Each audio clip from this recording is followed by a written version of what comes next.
Hello. Okay, okay, people are starting to come in. Do you see the desktop and do you hear me? Does everything seem okay? Okay, there's only a few people in so far. People are coming in. Do you see the desktop? Does anybody see the desktop? Can you hear me all right? Yes, Professor. Okay, great, thanks.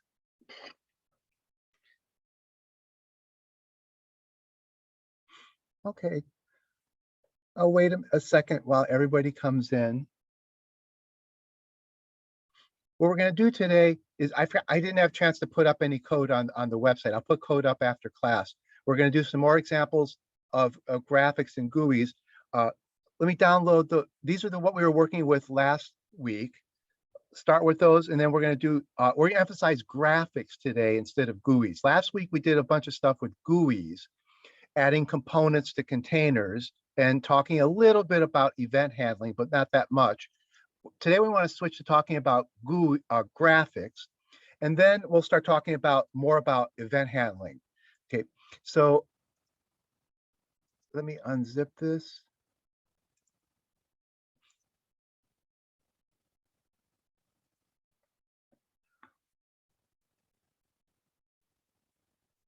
Okay.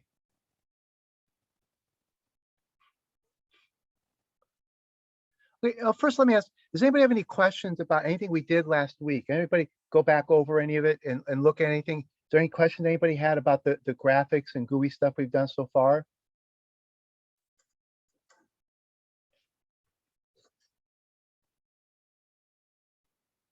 Any questions at all? Anything?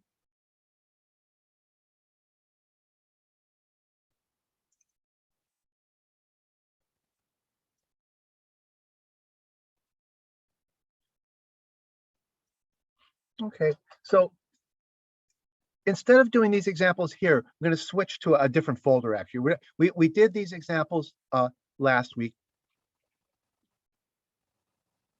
Again, the emphasis was on building GUIs with containers, building putting components into containers and building a GUI. Okay, let me show you what I mean by doing graphics this time. So here's what I'm going to do. I'm just going to start a CMD, a command line. Okay, and I'm going to use a program called JShell. JShell stands for Java Shell. See, it gives me a little Java prompt. This is similar. Last week we did something a little bit different, but similar to this. Last week I started Dr. Java, which we use for the introductory programming classes. Dr. Java is a baby IDE designed for introductory programming. But one of the big innovations of Dr. Java many years ago when it was written was this interactive shell for Java, where you could type Java commands and just execute them right away.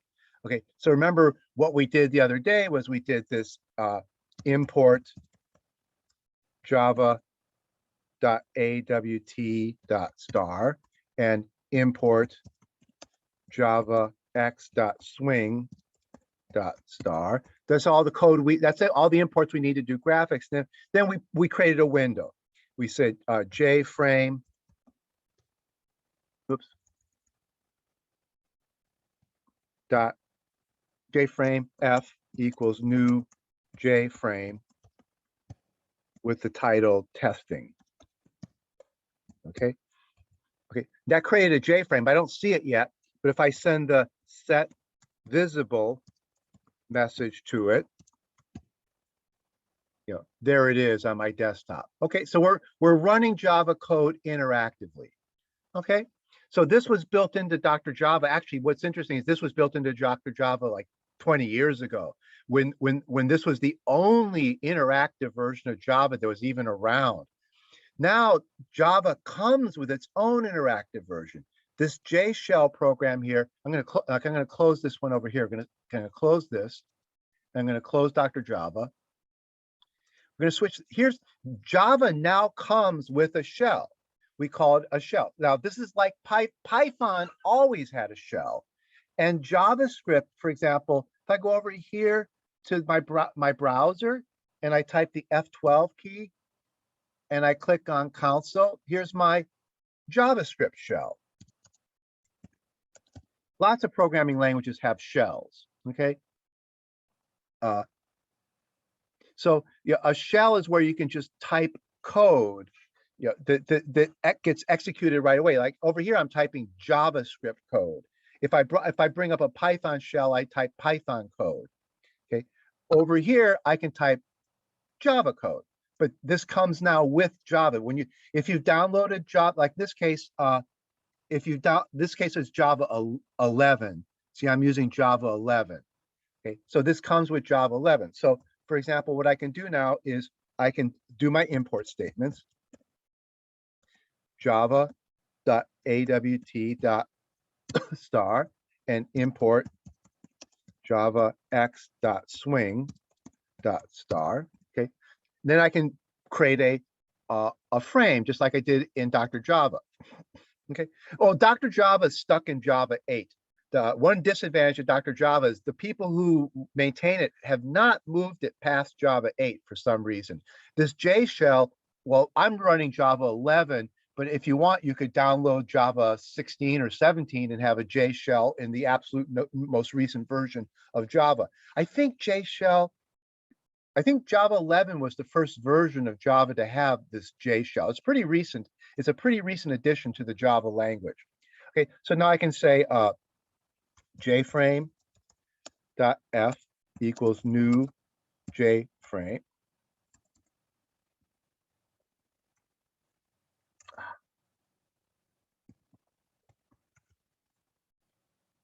Notice it's a little bit different than Dr. Java. It tells me the value, the type of F.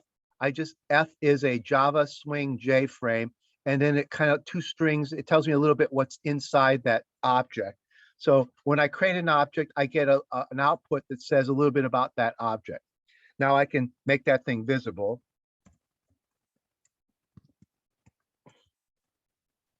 Whoops, what did I do? Oh, I forgot the parameter, set visible true.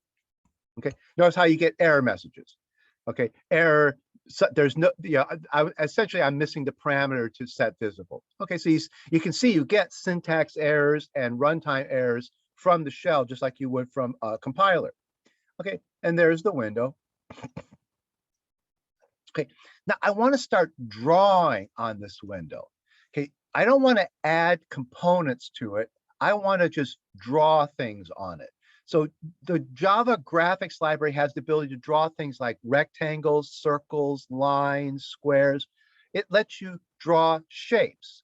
And in fact, all the components, like a button, is really the button is really just a drawing, drawn what we're going to, it's the button really is just something that's drawn onto this panel that looks like a button. Like right now, we're just going to draw some random stuff on here. But in fact, when you actually add a button to this thing, if I added a button, well, I'll do it in a minute. I'll add a button. But when you add a button, you're just actually just drawing something on this panel that looks like a button. There's really no such thing as a button. There's just a bunch of what we call pixels on the screen that look like what you think a button looks like. And, but it's all just drawings. Everything is just a drawing. Okay, so here's how I get set up to do a drawing. I need to do f dot get content pane dot get graphics.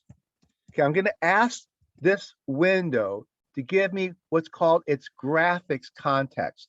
That gives me access to the pixels on this screen. Instead of treating this thing as a container and adding components to it, I'm now going to treat this thing as an array of pixels. And I'll show you exactly in a minute what I mean by that if you're not sure what pixels are. But I'm switching to thinking of this thing now as an array of pixels. Oh, I missed the T in content pane. Okay, great. Now, I have this thing. Oh, I forgot to do it.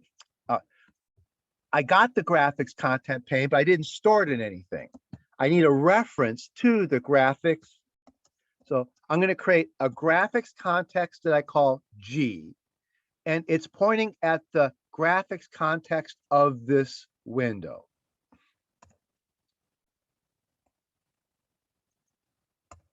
Okay, so G is a G is essentially, roughly, it's the pixels in this window. Okay. And I can tell Java to draw a line, for example. Draw line starting at pixel 0, 0. The coordinate system, pixel 0, 0 is this upper left-hand corner. That's pixel 0, 0.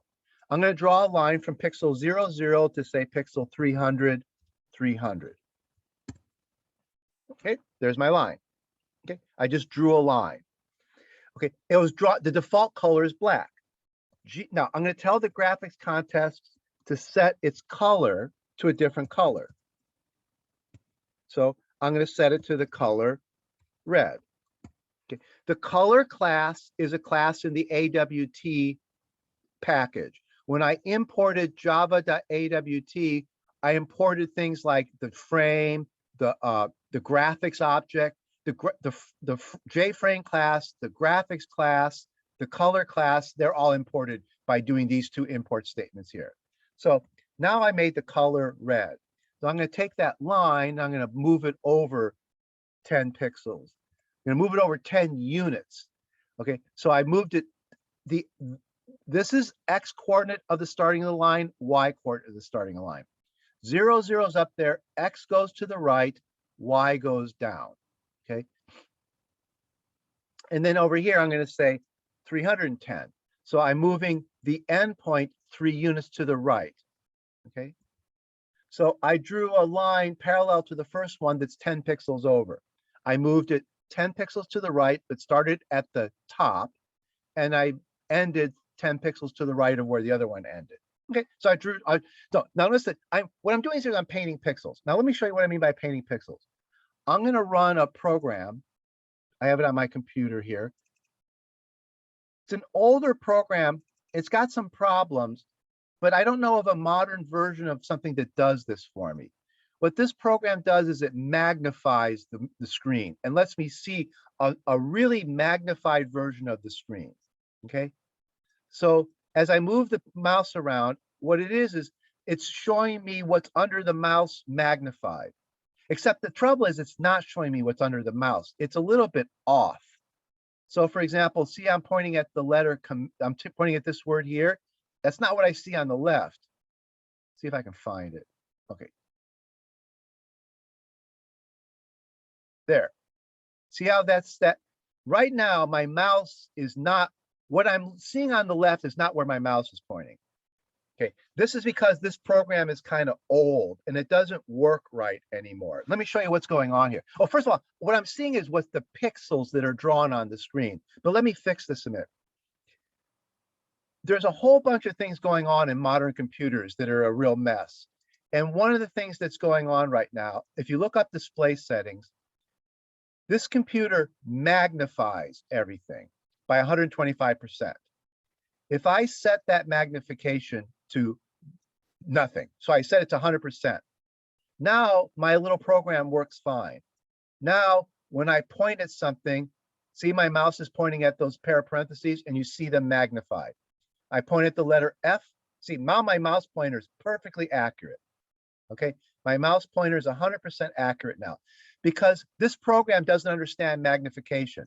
Magnification was invented by Windows when Retina displays got invented.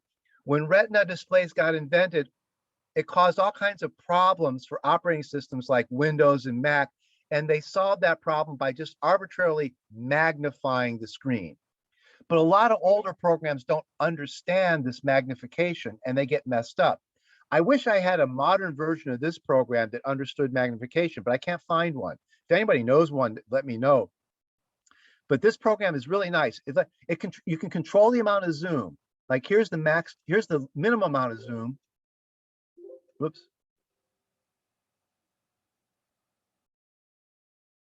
Here's the maximum amount of zoom. I'm really zooming in. Like there's the letter C. Now notice there's something kind of cute there. I'm pointing at a white letter C on a black background. And if you look at the zoomed version of it, it's not white. It's multicolored. And that's actually what's really there. If you got out a really powerful magnifying lens and looked at your computer screen under a powerful magnifying lens, I use a lube to do this. A lube is what jewelers use to look at jewelry. So that you get one of these lubes that lets you magnify something a lot. If you look at your screen under a lube, you'll see that what looks like white pixels aren't really quite white pixels. They're multicolored pixels. This is something called anti-aliasing. And if I zoom around the screen, you see that like there's the letter V. The letter V is not a white letter on a black background. It's a multicolored letter on a black background. It's kind of, you wouldn't be, if you're surprised that that's the case. Again, if you get a very powerful magnifying glass and you magnify your computer screen, you put the magnifying glass right up to the screen and you look carefully, you'll see that what this thing's showing me on the left really is what's there. That white V really is multicolored. And later on in the semester, we'll see what that's doing, why that's made that way. But it's something called anti-aliasing. Okay. Now, let's go back over to my graphics. Oh, look at my graphics window. The graphics are gone from it. Okay. Go over here and re-execute. What we're doing over here is wrong. This is not the right way to do graphics. It's just kind of a cute way to do graphics. What's wrong about it is if I go over here and I move this window, I lose what I drew. Right now, there's nothing to tell Java how to redraw that window when it gets, for example, resized. If I go over here, I can re-execute my function, and I can redraw things. But if I move the window, if I change the shape of the window, Java doesn't know what to redraw in it, so I have to tell it what to redraw in it. If I just move the window, that's not a problem. But if I minimize the window and then maximize it, I lose what was drawn in it. This is what we're gonna have to fix this problem in a minute. Okay. Now, if I minimize it or if I change the shape, I lose what I drew in it. But if I just move the window, I don't lose what's in it. Okay. Now, what Java did is it painted pixels. See, that line is a bunch of, each pixel is a little square. That line you see is actually a bunch of little square diamonds end to end. That's what the line actually looks like. Okay. Let me draw a different line and show you how weird this can be. I'm going to draw a line up. I'm going to draw a line that's 100 pixels down, 100 pixels down. And I'm going to go over 300 pixels, but I'm going to go down 110. Okay, so I'm going to go. Okay. Now, that's a line that starts out at 100, 100. I'm sorry, actually, I wanted it on the left edge. I'm sorry, 100.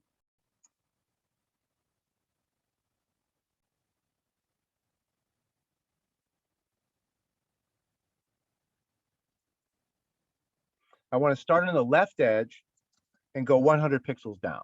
That's where I want to start the line. On the left edge, X is 0, Y is 100. So that's 100 pixels down. And I want to go to the right 300 pixels, but I want to go to pixel 110 down. So I want to go to the right 300 and down 10. Okay, so I'm starting on the left at 300. I end on the right. I'm starting at the left at 0. Starting at the left at 0, going to the right 300 pixels, starting 100 pixels down and ending 110 pixels down. Okay. See, now look at that line. It doesn't look as smooth as the line that was drawn diagonally. And let's go magnify it, and we'll see that the line is really kind of weird. See, whereas this line was just 1 pixel after 1 pixel after 1 pixel, this line is a bunch of pixels and then 2 pixels and then a bunch of pixels and then 2 pixels vertically, then a bunch of pixels and then 2 pixels. Okay. What Java did is Java took my command and turned it into which pixels get drawn on the screen. Okay, this is graphics. You give the language a command like draw line, and it decides what pixels on this screen need to be highlighted or turned on to draw that line. And this program lets me see what it did. Okay, see, there's where the two lines crossed. You can see how one line is kind of nice. It's just pixel after pixel after pixel, and the other line's kind of weird. You know, it's actually at some points it's got 2 pixels in a row. Now, why is that? The line needed to drop down. It's only drawing little squares, and the question is, you know, it can't draw a diagonal line. It only can draw little squares. So it chose to draw the way it drops down. It's like a stair stepping. See, it drew a horizontal line. Then at some point it says, oh, I'll drop down a step and draw another horizontal line. And then it drops down a step and draws another horizontal line.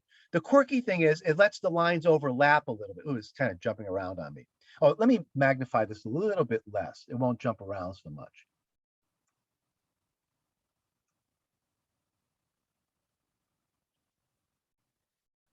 Yeah, to get from 100 pixels down to 110 pixels down, it's got to drop 10 pixels.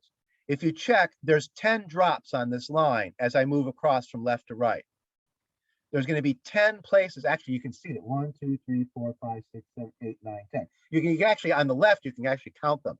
There's 10 places where it has to drop 1 pixel. And it just sort of chooses a certain place where it draws a horizontal line, then drops a pixel, then draws a horizontal line, then drops a pixel, then draws a horizontal line. But the quirky thing is it overlaps the 2 lines. Okay. I mean, it ends up, I mean, that's not I'm surprised it overlaps them like that. It looks pretty ugly. You know, so the line isn't drawn real nicely. That multi-coloring that I showed you over here, this multi-coloring of text, that's trying to get away from this sharp drop in these lines.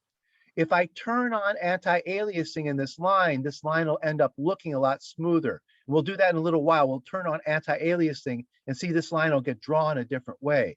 But right now it's got this kind of ugly appearance because it keeps having to, it can't draw a smooth line because the computer is not a smooth thing. The computer screen is made up of lots of little squares. Oh, on my computer screen, let's look at something. If I click on display settings,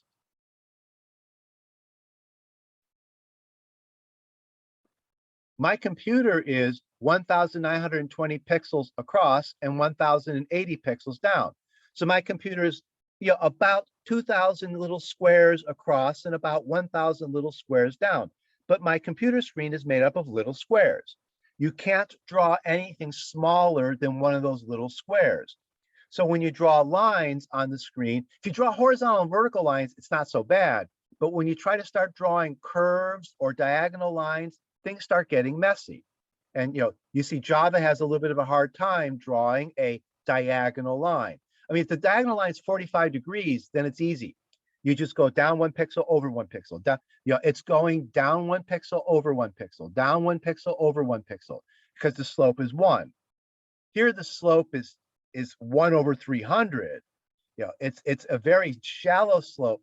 So you go down 1 over, I don't know, like it's going down 1 over 20, down 1 over 20. So the slope is kind of awkward. So you get this kind of awkwardly drawn line because you can't draw a real line on a computer screen. This is part of computer graphics, that you have to approximate lines and curves. Approximating lines and curves is called rasterization. Right now, Java is doing the rasterization for me. I just say to Java, draw a line from that pixel to that pixel in this window here. So in this window, from that pixel, well, from that pixel to that pixel, I told it to draw a line, and it picks what the Java graphics system picks what pixels to turn on to draw that line. Okay. Let me draw an oval. See if I can remember how to draw. See, G.draw oval 0, 0, 200, 200. Okay, there I drew a circle. Okay, and if you go look at this, it's got kind of a quirky shape to it. It looks like a nice circle to us. Okay, but if you start zooming in, you see it's kind of like a weird combination of.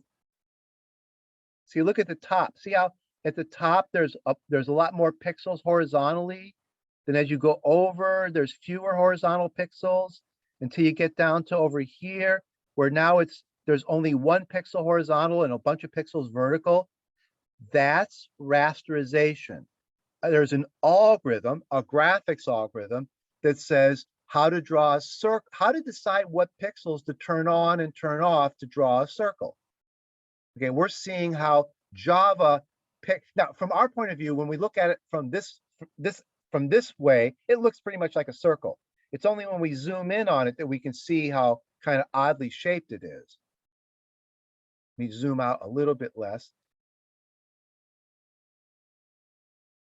See, I can see more of the circle, but you can see how jagged it is, and it's actually got all these little sharp corners because of what it has to do to become a curve. To make it look like a curve, it has to have a bunch of little sharp corners. When Java wants to display, here, see this text? Notice it's not multicolored, but it's got shades of gray. That's another form of anti-aliasing. Instead of drawing nothing but black and white pixels, here Windows is drawing black, white, and gray pixels. Now, if I look down below, I look at the word display, I just see black and white. But what the magnifier is showing me is that, in fact, it's not black and white, it's black, white, and many shades of gray. I'll zoom that in a little bit more. See how it's really black, white, and many shades of gray. On the other hand, over here, it's not black and white and shades of gray, it's black, white, and shades of color. This is a different anti-aliasing system. There's names for this. This one's, I think, called clear text, and I forget what this one's called. This is one anti-aliasing system, and this is a different anti-aliasing system. And Windows is quirky. It uses different anti-aliasing in different places in the Windows operating system. So it's doing one kind of anti-aliasing here using grayscales. Okay, see the letter L is a black in the middle and a shade of gray on the left and a shade of gray on the right. If I go over here to the L, see the L in color there, it's multicolored L. It's not white with shades of gray around it. Over here, it was black with shades of gray around it. This is trying to be a white L. That's a letter I. There's a letter. Where's the? Oh, there's the lowercase L. Yeah. See, it looks white to us, but it's actually multicolored. All right. That's what that's trying to do, is get rid of these sharp edges. Anti-aliasing is tricks on your eyes to try to get rid of this sharp edges. Now, this has no anti-aliasing because I haven't told Java to do anti-aliasing. Anti-aliasing takes more computation. So by default, since Java is an older language, it by default turns off anti-aliasing, because in the old days, many computers weren't fast enough to do anti-aliasing. So the default was to turn it off. Actually, on all modern new computers, the default is to turn on anti-aliasing. So Windows turns on anti-aliasing by default. You don't have to turn it on, but Java's kind of old-fashioned. Java defaults to having anti-aliasing turned off, and you have to turn it on. And part of that's because nobody does graphics in Java much anymore. So they kind of left things the way they were 10, 15 years ago, with anti-aliasing defaulting to be turned off. Okay, so graphics is when you, instead of putting components like buttons and drop-down lists, instead of putting components in a container, you actually start manipulating the pixels of the container. Okay, you manipulate the pixels, but you have functions. We actually don't manipulate the pixels ourselves one by one. We use medium level functions. Low level functions would be we pick exactly which pixels to draw. Java gives us medium level functions, like it lets us draw a line or draw an oval. Let me show you another example. I can fill that oval.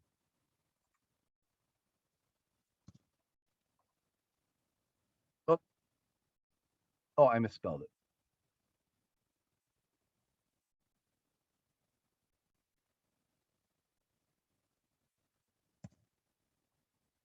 Oh, I missed. Let's see.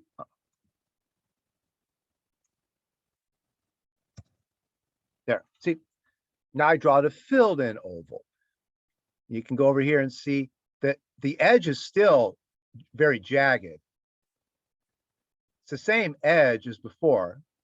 Okay. So I've got, so the Java graphics library gives me these kind of medium level functions like draw rectangles, draw filled rectangles, draw ovals and circles, and filled in ovals, circles, and draw lines.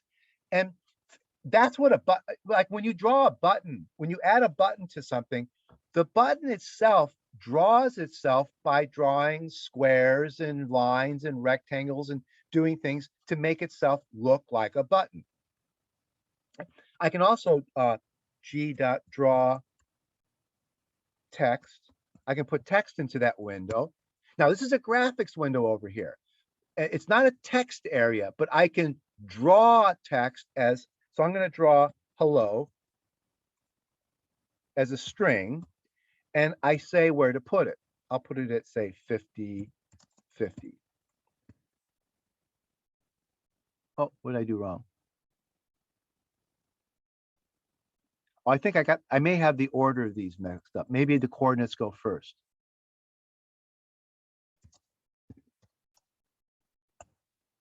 No.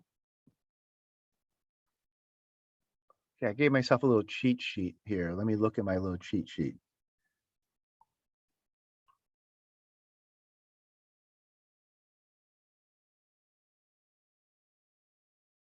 Oh, draw string. Stupid me. Draw string, not draw text. Oh, and okay.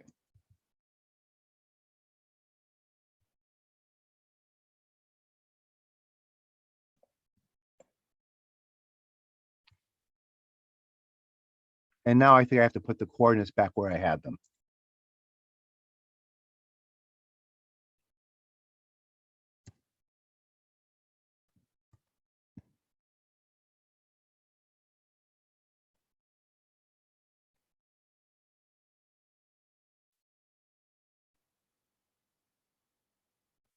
Oh, I didn't see the string. Oh, what did I do wrong here? Let me try it again.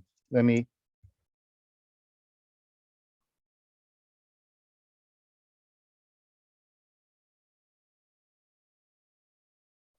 Oh, I know what I'm doing wrong. What happens if you draw a red string on a red circle?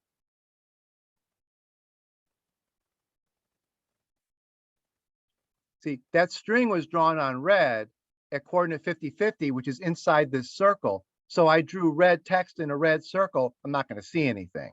So let me try to get the string outside of the circle.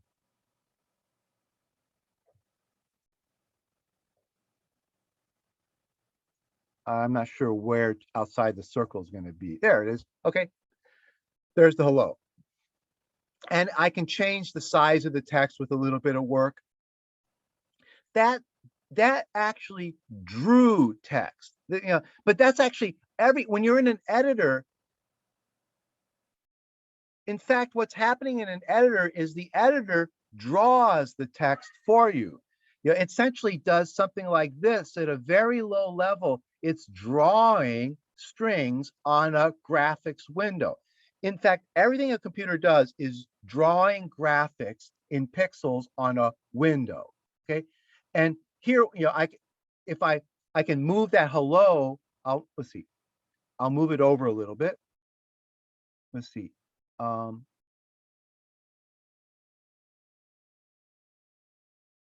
That'll raise it up. See, I drew it over again, 100 pixels above. Okay, I can change the color now. G dot set color dot black. If I draw my string again, see, I drew over it in black. Okay, so when I draw over a pixel, it erases what was under it. So I drew over the pixel just right on top of what was there before, but I drew in a different color, so now I have a black hello. That's all your text editor is doing. Now, if I go magnify this, it's not anti-aliased. See, This is completely un-anti-aliased. The E just is a bunch of pixels turned off and on. If you found un-anti-alias text on like this is anti-alias text, and over here is anti-alias text. Let me find some non-anti-alias text. I think I know where to find it.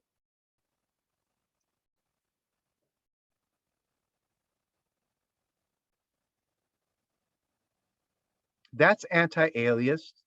That's anti-alias. Ah, there's some text that's not anti-alias. Notice how weirdly inconsistent this is? This is text that's not anti-alias. This is text that's anti-alias the color coding way.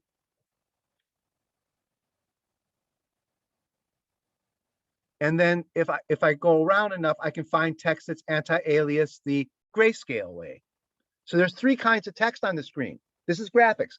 There's text that's anti-alias using grays, shades of gray. There's text that's anti-alias using shades of color. And there's text that's not even anti-alias, just black and white. And this text is, to somebody who's really sharp-eyed, they might say that this text doesn't look as good as that text over here. I mean, I don't see the difference. I don't even really notice that this stuff is not anti-alias and that this stuff is. Okay. But some people, especially these graphics designers, they're more noticeable of these things, and they'll actually see, they might notice even just looking at the screen that this is one kind of text, this is another kind of text, and this is another kind of text over here. Yeah, grayscale, grayscale, no anti-aliasing, colored anti-aliasing. Okay. So there's all kinds of funny stuff going on in these, but everything is painted. Even a very complex GUI like this, at some level, everything here was painted. So you can look at, see how you can see what these little icons look like. I can put this over here, and you can zoom in on these icons and get a sense of what they look like. How are they actually made? As somebody designed these icons at the pixel level. Yeah. So everything is just painted pixels. Even the text is just painted pixels. Okay. And over here, that's what I have over here. I have just painted pixels.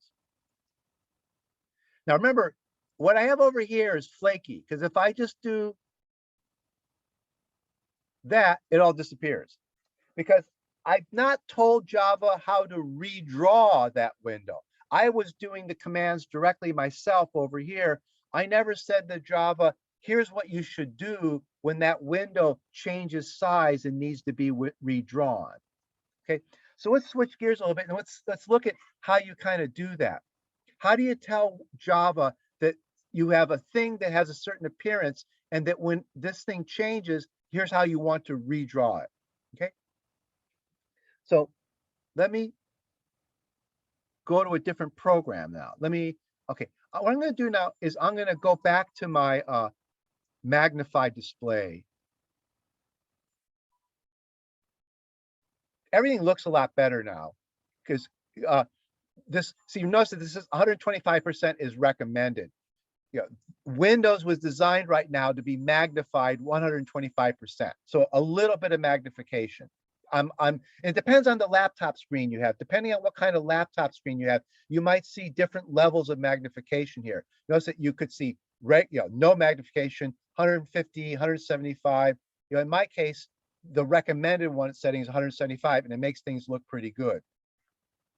But unfortunately, my zooming program, being older, doesn't know about the magnification. Now it doesn't know where it is.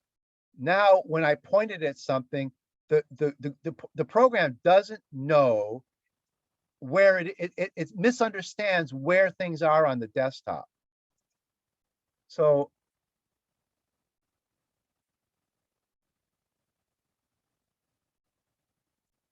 I'll zoom out a little bit.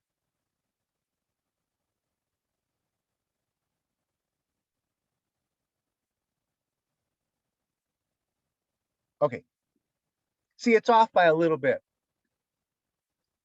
the mouse pointer is under the letter M in command, but the pointer thinks it's over the little C:/ icon in the upper left-hand corner of that window.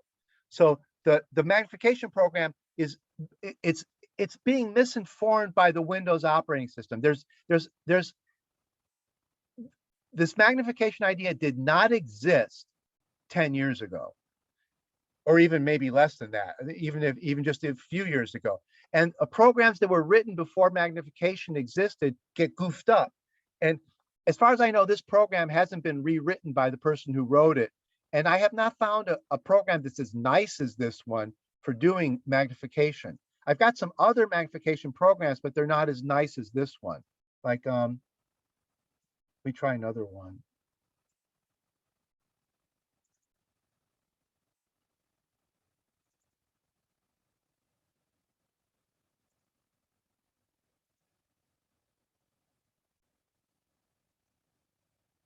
Whoops.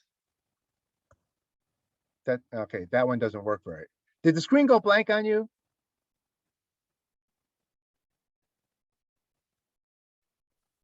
What did you see just a second ago? Did the screen go blank on Zoom? We just paused for a second, something like that. Yeah, see, some of these programs, they mess up Zoom too. Some of these magnification programs, they have the problem that they even cause Zoom to have problems. Like here's a magnification program, but it only magnifies like tiny little areas. See, it's only magnifying a little tiny area, and it also does not know where it is. So this program also doesn't know where it is. Okay, and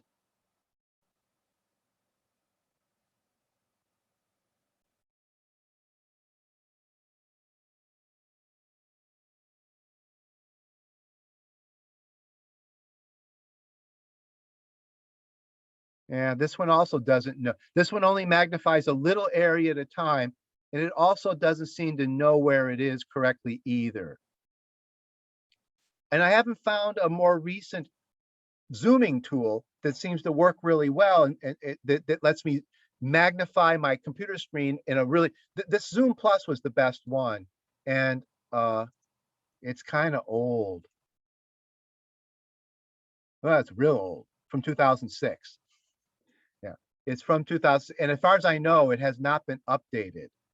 You know, screen magnification utility, really well written program, but it's just too old. When it was written, Windows didn't have Windows didn't have this kind of weird notion of magnifying your screen. Graphics programming gets complicated because so many things change. You write a program 1 year and it's great, and 2 years later, the Windows operating system changes and your program doesn't work anymore. I mean, this is the kind of example, you know, we're seeing how it can be really hard to write good software because unless you maintain the software constantly, little subtle changes in the operating system can make your programs no longer work anymore.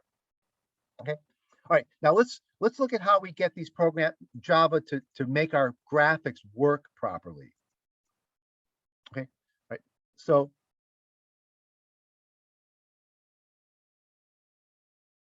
here's a graphics program that's similar. Now here's a program that's similar to what we were just doing.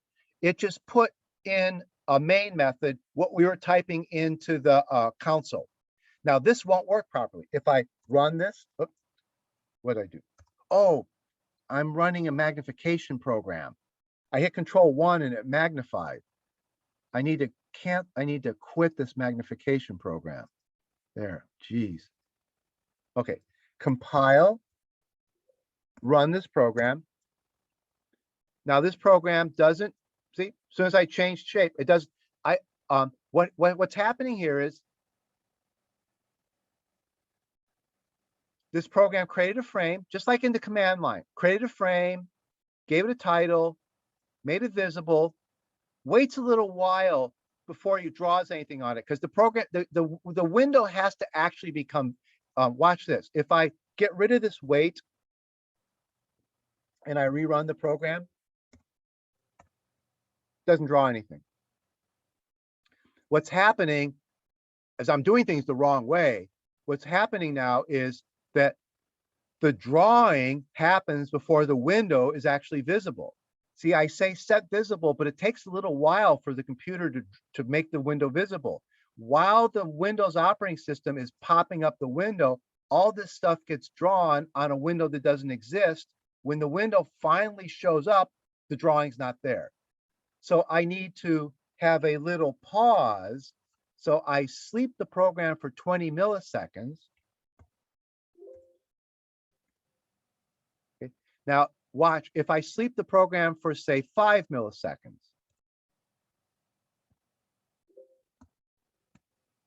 that's not good enough. It took more than 5 milliseconds for that window to pop up.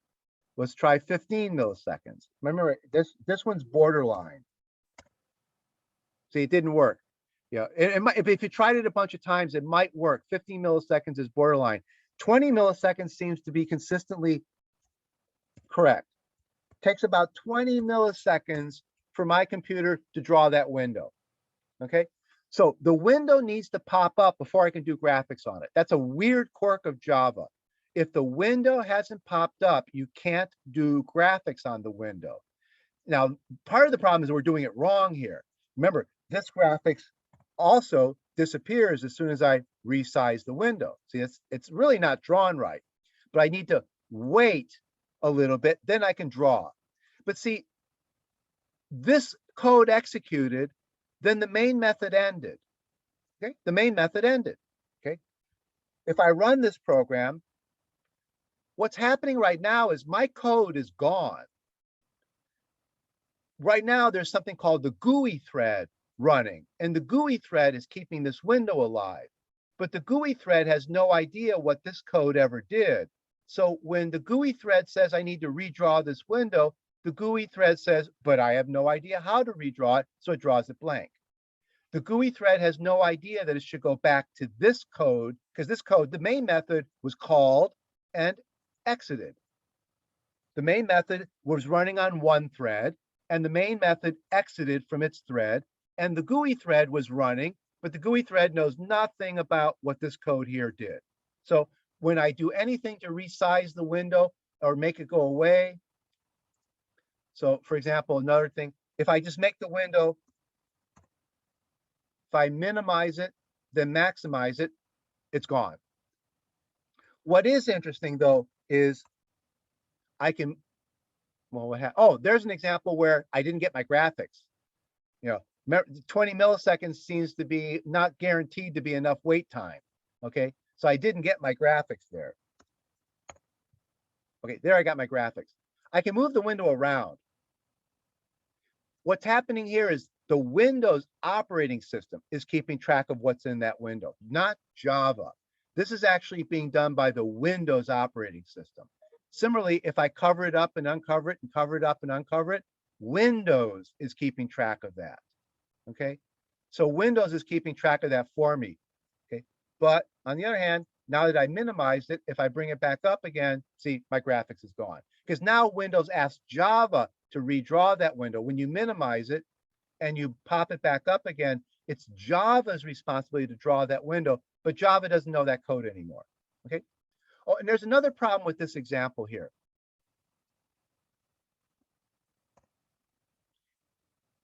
If you notice, the rectangles are slightly off. Let's look at this code real carefully. We create a frame. We set its default closing. This thing tells you what this thing up here does. This closes the program. I set the title to a frame with graphics. That gave me this title. I set the size to 500 by 500 pixels. I made it visible. Then I waited a little while. Okay. Then I asked for the graphics content of the frame. Now, that's actually not the right thing to do, because that gives me the graphics context of this frame, including this title bar up here. So 0, 0 of this guy here is this upper left-hand corner that's under the title bar. Then when I start drawing graphics, I'm drawing graphics relative to this extreme upper left-hand corner. So my black line starts, see, my black line starts at 0, 0. 0, 0 is up here in this corner up here.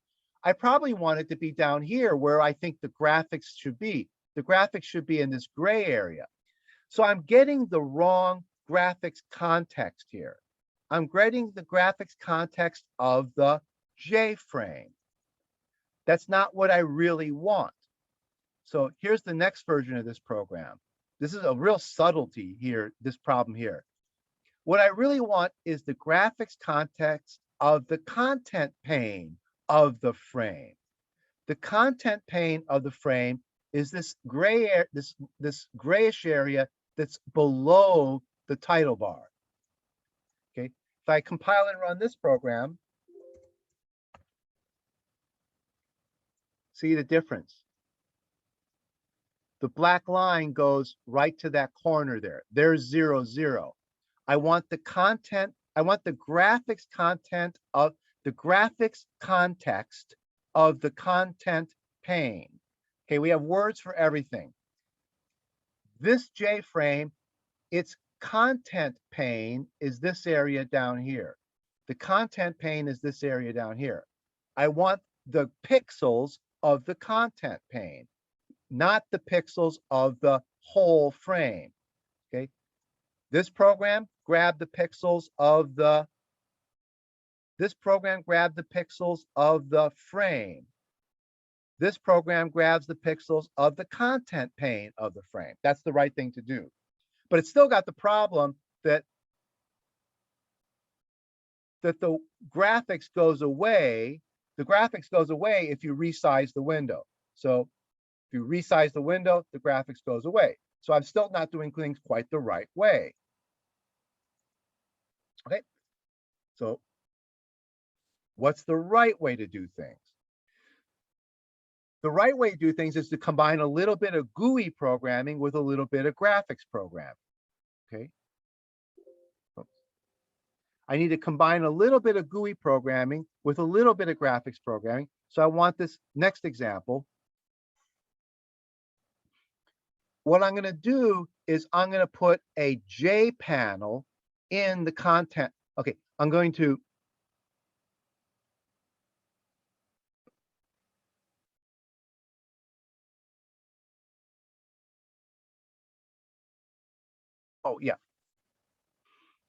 I'm going to create a panel and add it to the content pane. This actually adds not to the J-frame. This adds to the J-frame's content pane. So I'm going to put a panel in the, let's run the one just before.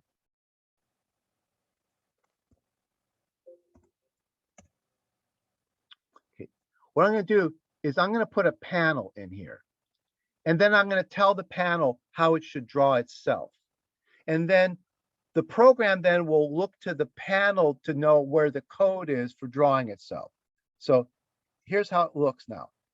This code here is going to move into a paint component method of a class that overextends the panel.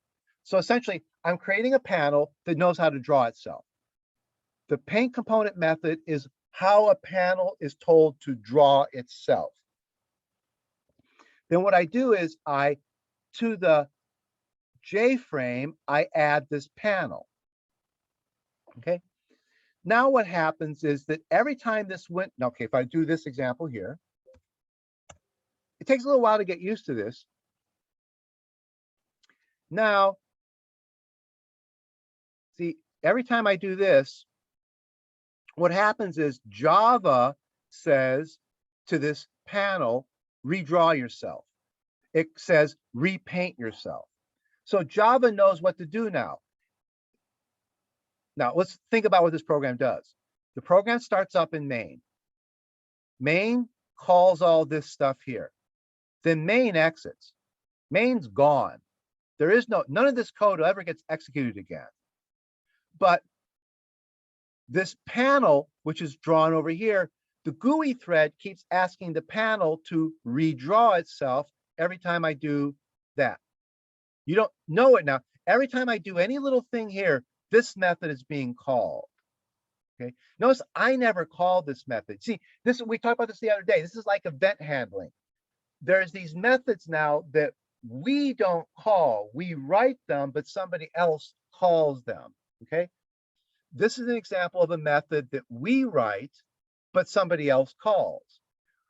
This method tells the Java system how to paint this panel, and the Java runtime calls that method whenever it thinks this panel needs to be redrawn. So if I minimize it, and then I maximize it. Oh, actually, I can do something. Let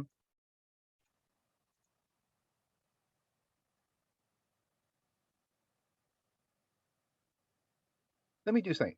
Before this method returns, let it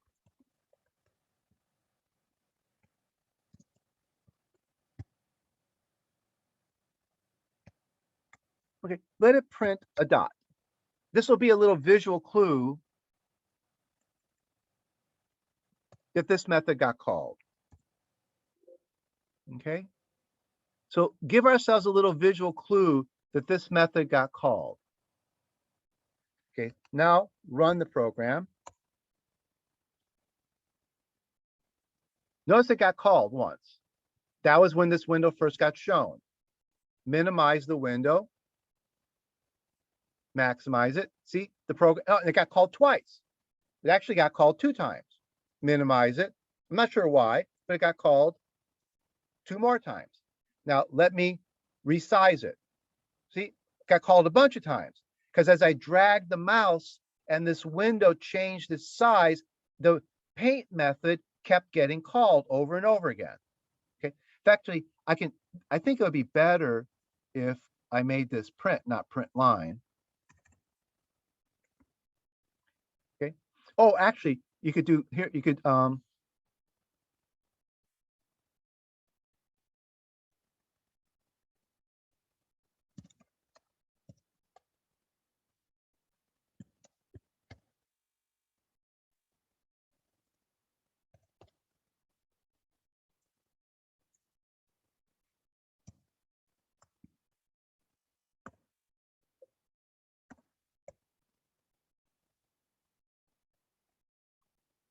okay, minimize it,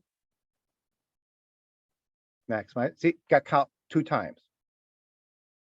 See, it's been called 21 times already. See, if I try to move it 1 pixel, see, okay. See, I moved it 2 or 3 pixels. Every time I move this edge, even a pixel, that method, I didn't call that method. No, there's nothing in my code that calls this method. This method's being called by the Gui thread that's running after this thread goes bye-bye. So like I can put here,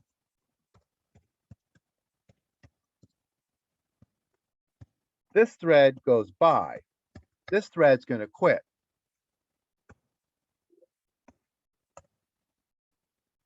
Notice that, see, bye, that thread quit before this thread even painted anything. Okay, okay. So the main thread was gone. The main thread was gone before the GUI thread even started drawing anything over here. The main thread has exited this program. It's a little bit quirky.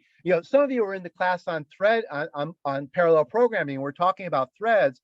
And one weird thing is that all graphics programming is inherently multi-threaded, which can be really hard to teach it to people who've never heard about threads. Now, some of you aren't in the class on multi-threading, so you may not know what quite I mean by a thread. But what's happening is something very strange here. There's this notion of multiple threads in this program. This method does its work and leaves. It exits. It's gone. It never gets executed again.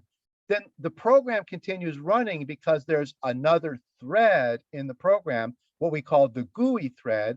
And the GUI thread is calling this method when it needs to repaint this window over here. And we can see it over here. Every time I do anything, oh, is that the, I think I got the wrong one up there.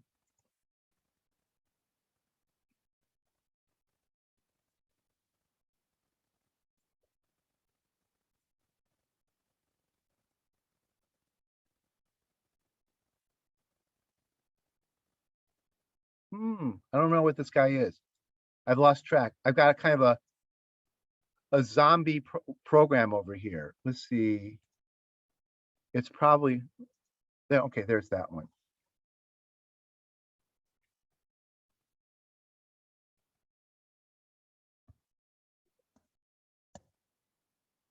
Okay. Then right now, the main method is done. The main method is done all its work and it's printed out its by, and it's the main method's gone. Now there's this hidden thread that's running, and this hidden thread is calling this paint component method when it sees fit to. Notice it doesn't need to do it now. See, it did not call it. See how when I cover it up and then uncover it, that didn't cause anything to be called. If I completely cover it, doesn't need to be called. See, Windows is, it's the Windows operating system right now that's handling, the Windows covered and it's uncovered. But if I minimize it and then bring it back up, see, then Java redraws it. I don't know why it calls it twice. Yeah, for some reason, it's calling the paint method 2 times. When I do this and then bring it back up, for some reason, it got called 2 times. Okay. And then if every time it changes shape, even the slightest, you move it even 1 pixel.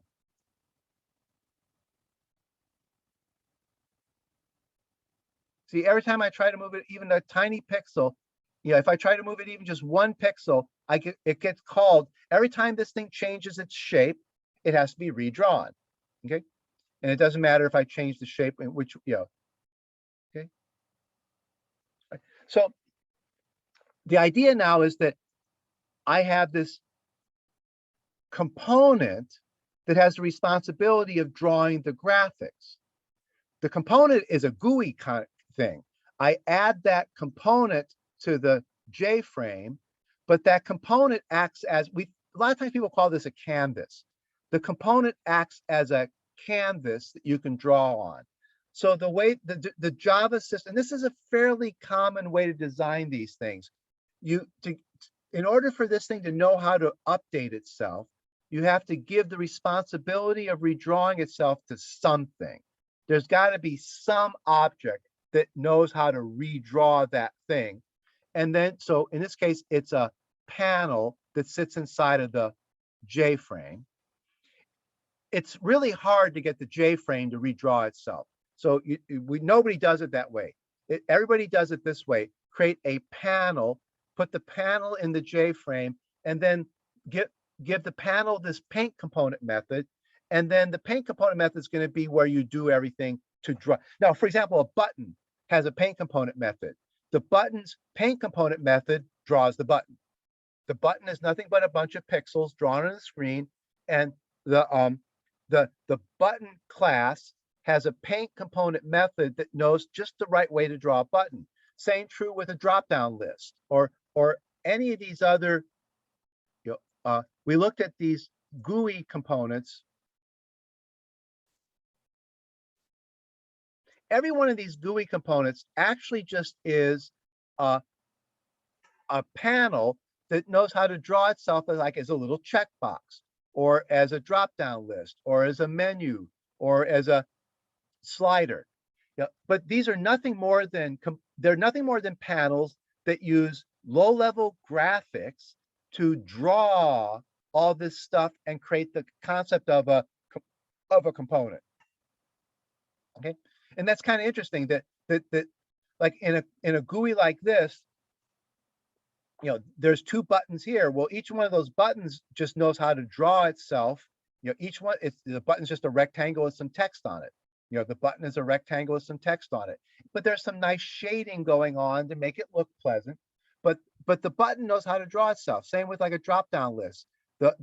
When you add that drop-down list to the GUI, the drop-down list's paint component method knows how to paint the pixels in that little rectangle just right. The paint component method for that component gets those pixels just right. What we're doing over here is we're taking over the whole panel and we're taking responsibility for drawing all the pixels on the panel. Okay, so we're taking responsibility for drawing everything on the panel. Notice that the panel doesn't shrink or grow. The panel, right now, those coordinates are outside the size of the panel. So they're just, they're drawn, but they don't show up. They're outside the size of the panel. Okay, so the panel's not doing anything fancy like if I wanted this picture to shrink with the panel, I would have to write special code that asks the panel, how big are you? If as the panel shrinks, I would have to write code that makes this thing shrink.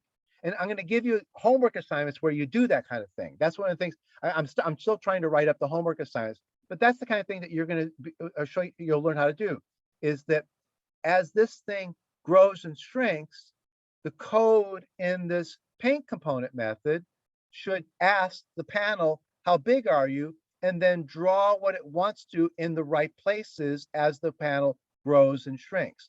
Right now, see, everything is absolute. The coordinates are absolute. So right now, those coordinates are outside of that panel. So this rectangle here just doesn't show up because it's down here outside of this panel. Technically, it's what we call clipped off.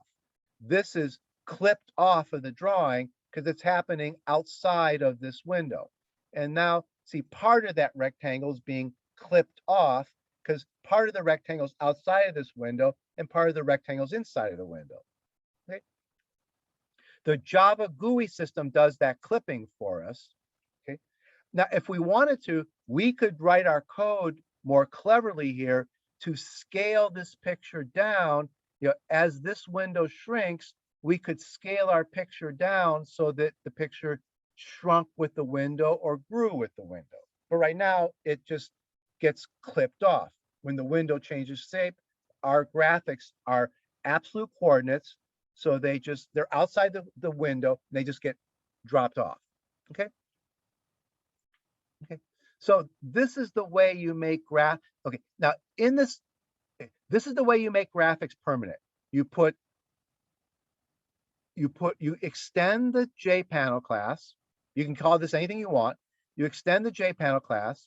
You define a paint component method that draws the panel the way you want it, and then just add that panel to your GUI. Okay. Right now, that panel is filling up this whole J-frame. If I wanted to, I could make a combination of I have a couple more minutes. Let me see if I can show you what I mean.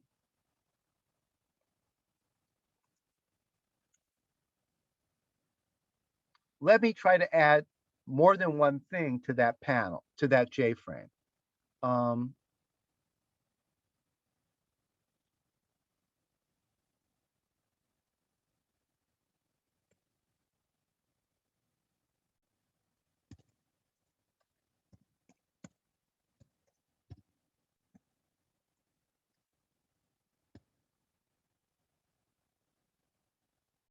Now let's see. I can't do that. I think this will just put the button on top of the panel. So I think the panel will disappear. Oops.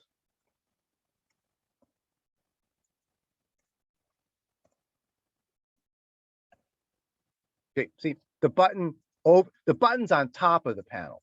That's not what I want. I don't want the button on top of the panel.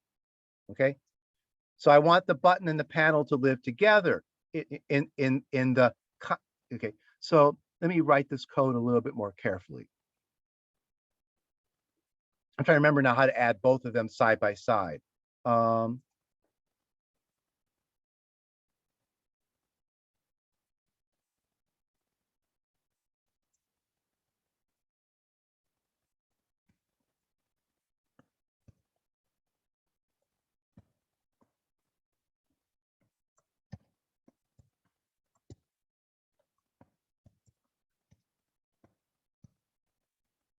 I think I need to give it a different layout manager. So I need to give the content pane a different layout manager. And then I think when I add the panel and the button, they'll be side by side. Let's see. Oh, I forgot the method call.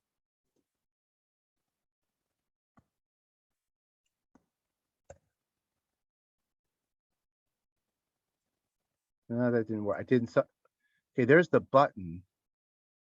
Oh, geez. There's the GUI. There's the, but see, see, it's there, but it's tiny, tiny, tiny little graphics window. It's right there. Okay, so it's not being drawn in the right size. Notice that, see there, it's been drawn a bunch of times. Okay, it's being drawn.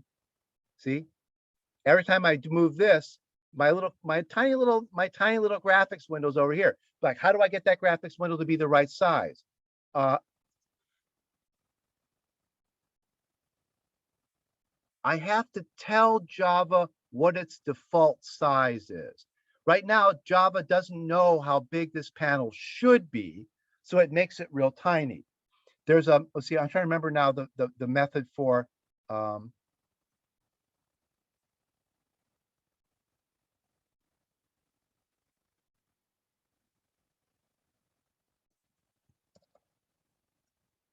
let me give this guy a constructor.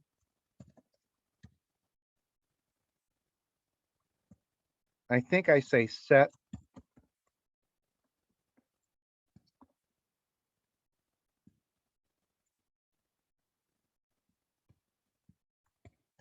I think I need to give it a constructor and say set preferred. Oh, I didn't spell that right.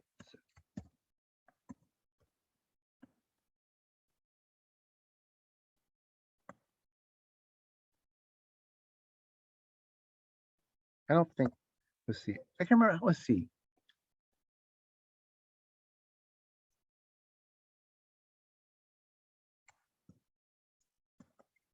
Oh, let's see, Java.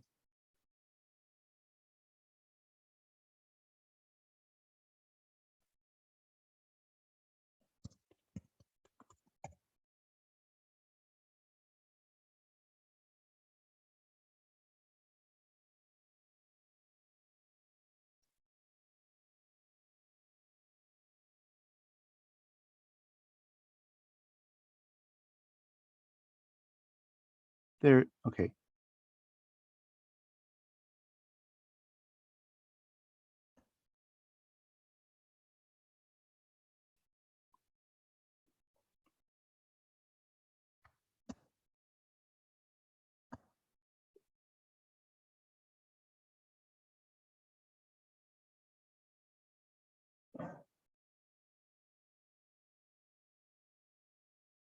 Oh, I'm forgetting how to call this method.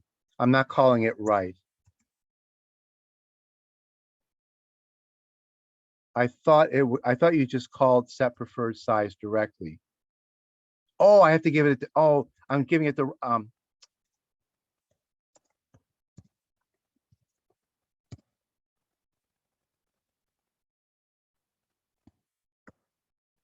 there,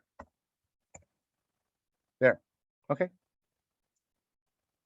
There's my button next to my preferred. See, my window's got its preferred size now. Now, 300 by 300 wasn't big enough to show the other part of it. So let me make it 400 by 400. See, now I'm combining GUI and graphics. I've got a container holding my component and a built-in component. This guy and this guy are both doing the same thing. Every time I resize this thing, this guy paints himself and this guy paints himself. Okay, so we've run out of time. So let me, but that's the idea of, graphics is just painting pixels. This guy is doing it. See, like he's repainting himself all the time as I click on him. See, he needs to redraw himself all the time as I hover, is like if I hover the mouse over him, he changes appearance. If I click on him, he changes appearance. This guy doesn't pay attention to the mouse, but he's constantly redraw. If you look over here, you see that every time I resize it, see, he's redrawing himself. Okay, so that's the idea. That's how all GUI systems work. Every component redraws itself every time the window changes size. Okay. All right. So we'll on next week we'll start talking about letting, like, how do we make this guy react to the mouse? Like this guy reacts to the mouse. See, as the mouse hovers over him, he changes appearance. As the mouse clicks, he changes appearance. Can we make this guy respond to a mouse? So we'll start making our graphics interactive. So then we'll be combining interactivity with the graphics. Okay, so anybody got any question? Any question at all about what we've been talking about?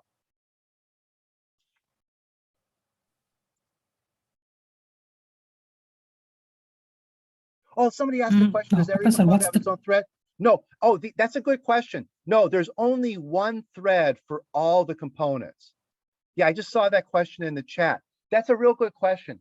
The way that Java does it, and most systems do it, all the components share one thread. So the thread, like here, the thread would draw that component, then the thread would draw that component.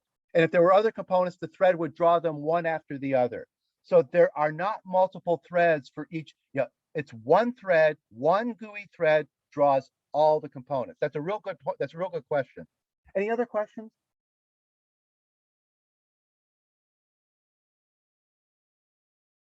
Anything else?